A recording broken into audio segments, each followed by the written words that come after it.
Bismillahirrahmanirrahim. Assalamualaikum warahmatullahi wabarakatuh. Bagaimana Sabtu Minggu kemarin? Lancar semuanya? Mudah-mudahan ya. Dan bagaimana juga perjalanan doanya saudara? Apakah saudara sudah betul-betul istiqomah berdoa? Ya Allah jadikan saya pengusaha. Ya Allah jadikan saya pengusaha. Ya Allah jadikan saya pengusaha. Udah belum? Udah dengan salawatnya, udah dengan istighfarnya, udah dengan hamdalahnya belum?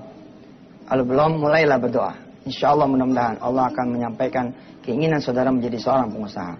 Ustadz, ada kawan yang bertanya, saya sudah jadi pengusaha nih, omset juga alhamdulillah udah 2 miliar, ya, tapi 10 tahun, berarti setahun berapa? 200 juta, sebulan 20 juta, itu bagus namanya the winner tuh, udah sih udah 20 juta gitu, jangan baru 20 juta, udah syukuri. Terus gimana caranya supaya bisa jadi 200 juta dalam sebulan, atau 2 miliar dalam 1 tahun? Gampang, doa aja begitu. Ya Allah, mudah-mudahan saya punya omset bisa jadi 2 miliar nih setahun. Tapi begitu kecapek, doa lagi. Bisa nggak ya saya naikin jadi 10 miliar? Bisa deh. Allah mah insya Allah pasti mampu. Ya Allah jadikan saya punya omset 10 miliar dan seterusnya. Mudah-mudahan saudara sudah menjalani itu proses doa. Yang belum, masuk ke gerbang doa. Masuk ke gerbang doa. Mudah-mudahan saudara bisa jadi pengusaha dengan cara-cara dan izin Allah. Kemarin saya sempat mengumumkan 7 prinsip dasar ya.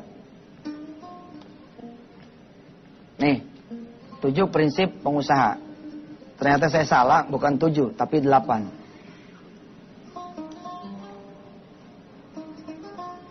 Lihat dari cara nulisnya saya. Ini cara nulis The Winner tuh.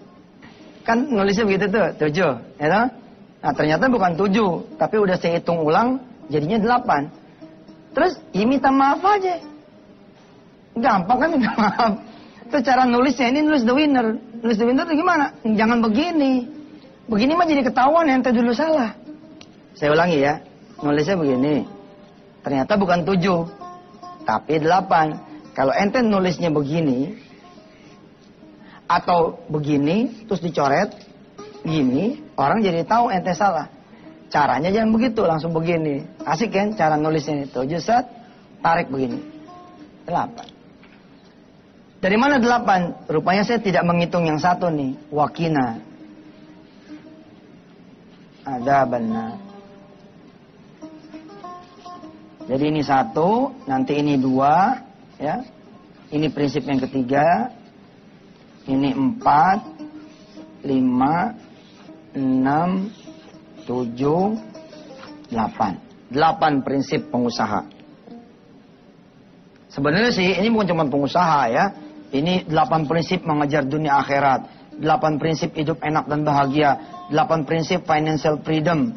8 prinsip kaya hati. 8 prinsip senang hati. 8 prinsip kaya raya. 8 prinsip bebas utang. 8 prinsip punya jodoh. 8 prinsip punya anak. 8 prinsip punya pabrik. 8 prinsip macam-macam. Bisa dipakai apa aja. Tapi sekarang kita bawa ke urusan pengusaha. Kemarin tentu saudara ya menantikan ya udah Sabtu Minggu tuh nantiin ya. Apa yang terjadi dengan Yusuf Mansur? Ketika kemudian ketemu dengan yang namanya Mpok Ati, lalu dia bilang 1 dulu ya, maksudnya 1 losin dulu. Saya bilang sama Mpok Ati, jangan 1 losin dong kalau emang percaya. 2 losin sekalian. Ya, Mpok Ati kemudian nanya, kan kamu belum ada pengalaman dagang. Jajal aja dulu 1. Saya bilang 1 sama 2, 2 sama 20 sama aja caranya Mpok. Mpok Ati nanya sama saya, caranya bagaimana emang? Ya tinggal sholat doang, ngomong deh sama Allah supaya bisa ngelakuin saya punya barang dagangan. Mpok Ati ketawa, di mana-mana juga dagang, tetap aja mesti pakai otak. Saya bilang di mana-mana orang yang dagang pakai otak, kebelinger.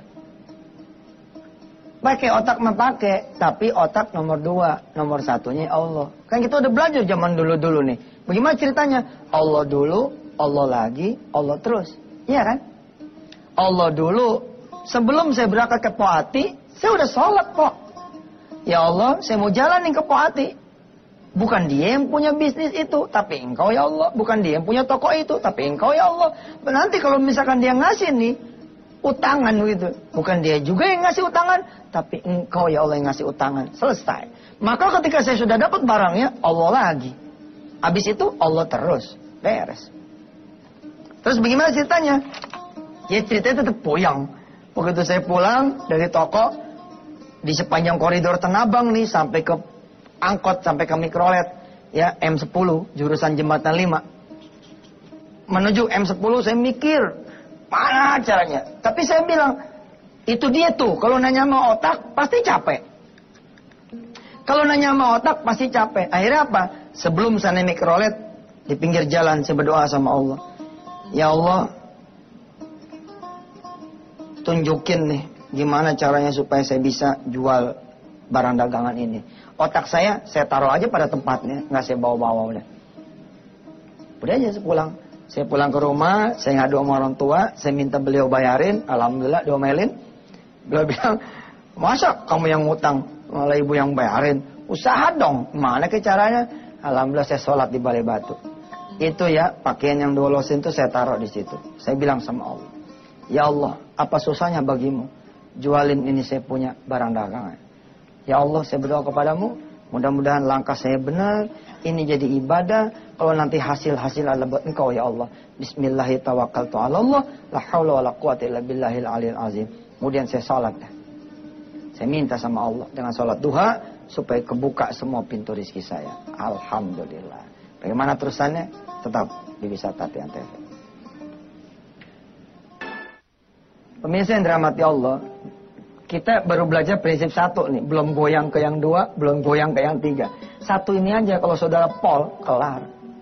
Kenapa sih mereka yang udah 30-an tahun terus tidak mendapatkan jodoh? Dia nggak yakin bisa dapat jodoh. Makin dia nggak yakin nih, makin 40 umurnya. Makin nggak yakin lagi, makin 50. Mereka yang udah 20 tahun menikah, dia pelihara keyakinannya. Enggak, insya Allah buat Allah nggak ada ukuran tua lah. Kalau Allah mau ngasih anak, insya Allah.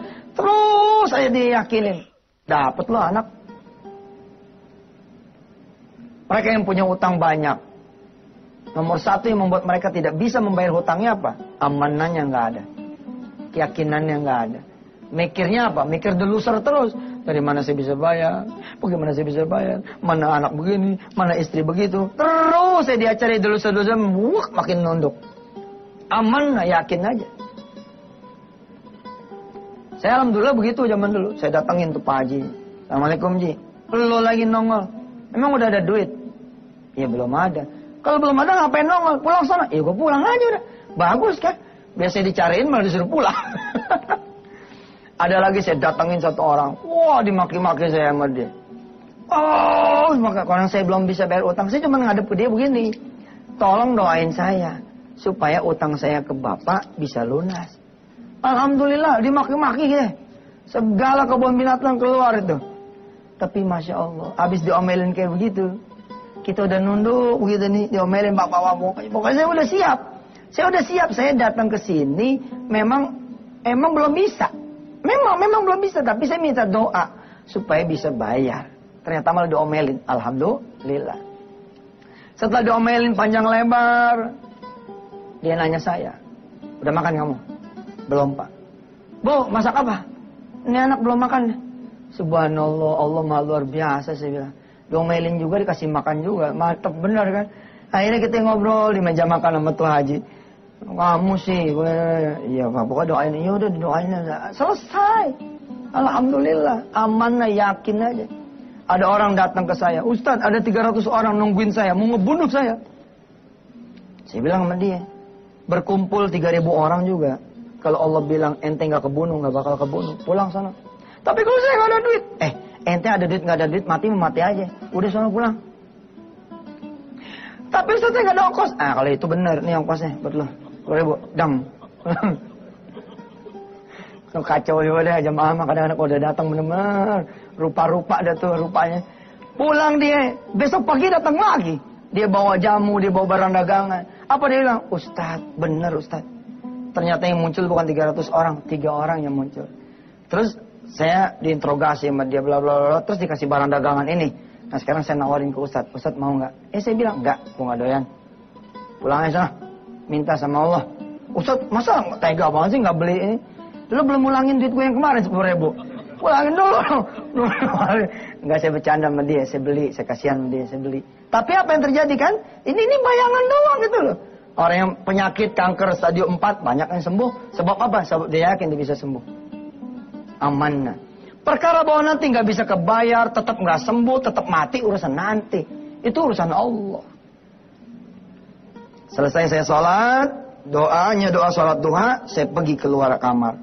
Saya pergi keluar rumah. Alhamdulillah sampai di depan rumah, itu ada teman main saya namanya Rojali. Namanya Lili. Maaf ya, orang Betawi kan banyak gengsinya. Termasuk saya pribadi.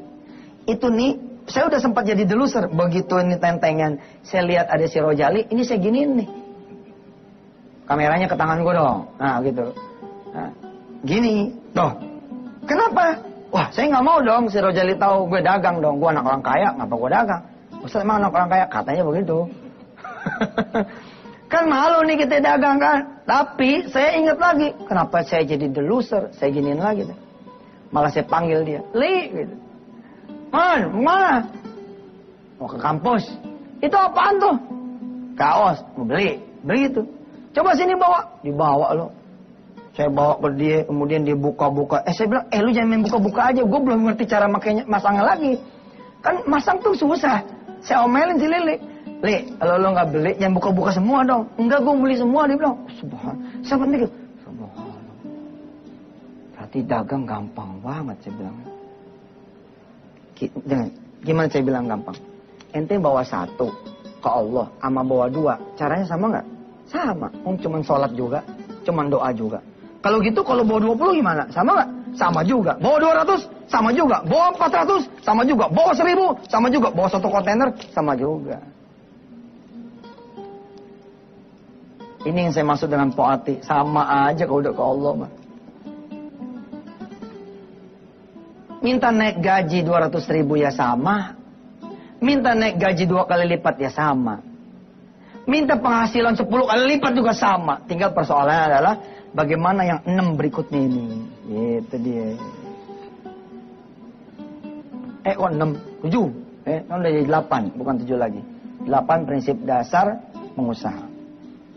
Oke, kita beranjak yang kedua ya. Sampai kita tuntasin nih. Mudah-mudahan dalam minggu ini 8 prinsip ini khalas, beres, selesai. Prinsip yang kedua adalah setelah Anda believe, yakin, percaya diri, semangat, ya, tapi tidak sombong. Kenapa? Amanahnya billah.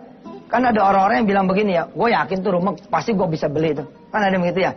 Gue yakin tuh, ya. Tapi dia jadi sombong. Kenapa? Karena tidak melibatkan Allah. Kalau kita libatin Allah. Maka yang kedua adalah faghfir lana, ampuni kami ya Allah. Nah, ini menjadi prinsip yang kedua. Seperti apa? Kita saksikan yang berikut ini. Ya, pemirsa, saya nulis buku, ya. Ini dia judulnya. Berpikir besar, bertindak besar. Berpikir positif, bertindak positif. Ala Yusuf Mansur.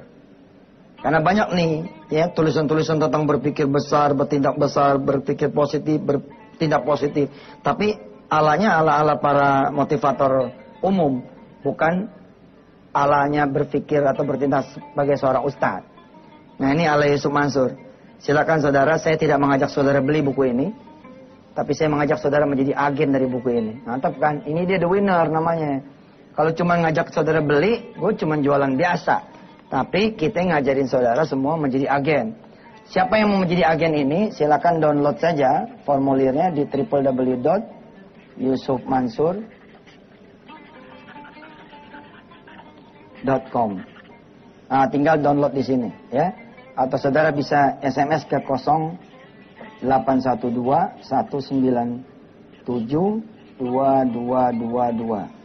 0812-197-2222. Maaf, pembeliannya bukan retail di sini, tapi pembelian agen. Saudara saya dorong menjadi agen. Kenapa? Karena saudara tidak sekedar memasarkan buku ini saja, tapi saudara memasarkan sedekah. Buku ini sepenuh-penuhnya royaltinya sudah disedekahkan ke jalan Allah sejak dari tahun 2003. Dari tahun 2003 saya menyedekahkan royalti semua buku-buku saya kepada Allah Subhanahu wa taala. Subhanallah. Mudah-mudahan ini bukan ria, bukan sum'ah, tapi semangat kepada saudara semua untuk sama-sama memasarkan buku ini. Juga memasarkan apa? Memasarkan prinsip-prinsip dasar yang ditulis di dalam buku ini. Misalkan ada nih, pikirkan hanya yang baik-baik. Ada lagi judul berikutnya, apa nih? Nah nih, saya tidak mampu bayar utang. Ya, jangan ada begini. Judulnya harus saya mampu bayar utang. Cuman sebagai orang muslim ada kalimat apa? Insya Allah. Harus ada gitunya supaya nggak jatuh jadi orang sombong. Saya tunggu saudara ya menjadi agen buku ini. Silakan di-download formulir keagenannya di www.yusufmansur.com atau di SMS 0812 197 kuadrat 2 ya. 222. Silakan. Terima kasih. Saudara-saudara yang dirahmati Allah, kita masuk yang kedua, faghfir lana. Ada orang-orang yang berat sekali menjadi pengusaha. Kenapa? Karena ada asbab sebelumnya. Ada orang-orang yang susah sekali lunas utang. Kenapa? Karena ada asbab sebelumnya. Ada orang-orang yang susah sekali punya anak keturunan. Kenapa? Karena ada asbab sebelumnya. Ada orang-orang yang susah sekali diangkat sama Allah menjadi orang yang kaya raya. Kenapa? Karena ada asbab sebelumnya. Asbab sebelumnya ini nih yang harus diteliti. Nah, bab yang ini judulnya adalah faghfir lana. Kenapa Anda tidak dapat anak keturunan? Bisa jadi karena perilaku Anda sebelumnya. Anda berzina, lalu Anda gugurin kandungan Anda. Akhirnya apa? Allah murka. Allah tidak kasih anak keturunan di setelahnya. Anda kenapa susah jadi pengusaha? Anda kerjanya nyulitin orang. Dari dulu kerja nyusahin orang. Allah bilang belum jadi pengusaha, ya udah nyulitin orang, udah nyusahin orang, gimana tak jadi pengusaha? Ente sebelum jadi pengusaha udah pelit, bangun subuhnya susah, nggak ada sholat malamnya, nggak ada sholat duhanya. Allah bilang, dia nggak punya dunia jadi begitu. Bagaimana aku kasih dunia? Nah, bicara ngapus yang sebelumnya ini, nih, faghfir lana. Jadi pengusaha tuh ya mesti banyak istighfarnya. Sebelumnya itu bikin susah kita tuh. Sholat telat melulu, agak ada sunnahnya. Hah? Kita punya dosa banyak benar. Itu bikin berat orang jadi pengusaha. Kan kelihatannya nggak ada korelasi ya. Ya. Dengan apa namanya roadmap. Atau dengan ikhtiar. Atau dengan langkah seseorang menjadi pengusaha. Apa urusannya sih dosa? Ada banget pemirsa. Ada banget. Allah yang punya segala kemudahan. Allah yang punya segala modal. Allah yang punya segala jalan. Kalau Allah udah nggak suka, ente mau kemana ya? Ya, wa man a'radu an dzikri fa inna lahu ma'isyatan dongka. Surah Toha ayat 131, 124, 125. Baik pemirsa, kita baru belajar 2 ya. Besok insya Allah kita terusin yang ketiga. Waqina adzabannar. Insya Allah. Mudah-mudahan ilmu ini bermanfaat, berguna. Saudara-saudara bisa menjadi pengusaha yang diampuni oleh Allah segala dosa-dosa di masa lalunya. Insya Allah. Terima kasih banyak yang sudah bersama Yusuf Mansur. Saudara yang berkenan menjadi agen buku, silakan di-download formulirnya di www.yusufmansur.com. Mudah-mudahan kita bisa bersama-sama memasarkan isinya. Terima kasih banyak. Hadanallahu iyyakum ajma'in. Assalamualaikum warahmatullahi wabarakatuh.